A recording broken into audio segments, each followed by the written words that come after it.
As we move into a government under a new Prime Minister, there is a feeling of general uneasiness across the country. This is thanks to the big unknown of Brexit that we are steadily moving toward. What was brought to light most evidently was not the undercurrent of racism that seems to have popped up in its aftermath, which, though awful, was the result of what I think is the biggest problem, which is the general disregard of some politicians for the will of the people.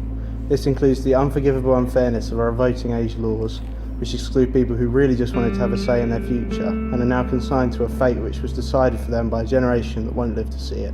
Seeing the place where these laws were made in person, you can feel a certain aura of power reverberating out of its old and Georgian walls. The irony of this being that the man that held the ultimate power within this building lost the referendum on the back of the fact that he himself would not let 16 and 17-year-olds vote on financial grounds.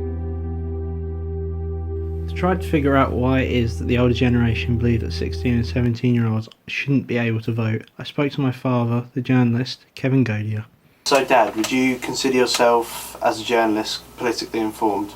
Well, as a journalist of 23, 24 years perhaps, I ought to be very politically informed, but the reality is that I focused so much on my specific, very niche subjects that I would say that for the first 10 of those years I paid little heed to what was going on in politics. And then Tony Blair came out with his pack of lies about weapons of mass destruction, and like many, many other people, all of a sudden I felt a surge of protest arise within me. So, considering what you just told me about establishment figures, do you feel that that same resentment led your generation to vote overwhelmingly for a yes vote in the EU referendum against the wishes of people my age? It may not be the answer that you expected, but only one friend that I know voted to leave. Oh. Everybody else that I know of my generation voted to remain, so that doesn't quite fit your paradigm. But I myself and my father, your granddad, both refused to cast our vote for either side. In my case, I spoiled my ballot paper. In Dad's case, he declined to vote. As you've talked about a deep-seated resentment in your generation for the establishment, do you feel that my generation still has something to offer to politics?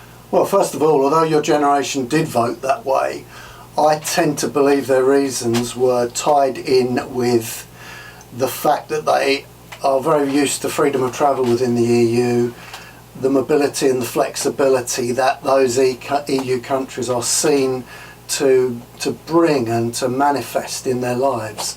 I think younger people are a very necessary part of the political process because we have a very stagnant three-party parliamentary system where the policies are often overlapping and regurgitation of the other parties' previous policies, maybe a little bit like the Democrats and the Republicans. So I think and hope that the younger generation can see through that and will be drivers of change. Also, very importantly, my generation is set in its ways. There's no doubt about it. I'm from the baby boomer generation. We've had it very good for a very long time, and we're spoiled. We're a little bit selfish, and we rarely change our vote. There isn't much of a shifting sand in the middle ground. So for that reason, we need fresh, young vitality, new ways of looking at things. So, to follow on from that, do you feel as though to sort of shift the political spectrum and add a bit of vitality to it, do you feel that 16 and 17-year-olds should be given the vote in the country? Well, I think we should take it back a year and give 17-year-olds the vote. You're old enough to have sex, to pass your driving test. Let's go for the hat trick and shake things up a bit. And that's what it would do. You have a political class which is allowing an industrial and corporate layer to exploit 17-year-olds with poor wages compared to their 18-year-old peers. So let's widen the spectrum. Let's start treating young people a little bit better rather than as slave labour, and I think you'll find that a fairer society will emerge.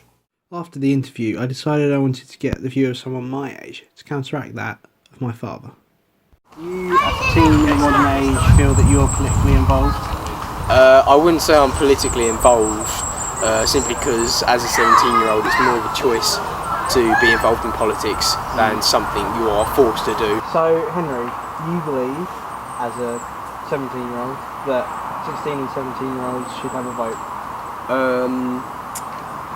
Well, I think I might be a bit of an anomaly to most people you'd have asked, because I believe we shouldn't have a vote. Just because I myself wouldn't have trusted it, and I wouldn't have trusted my own opinion. And I think most people would vote just because they could vote, and that would usually mean it's just another vote for the family, depending on how pushy their parents are.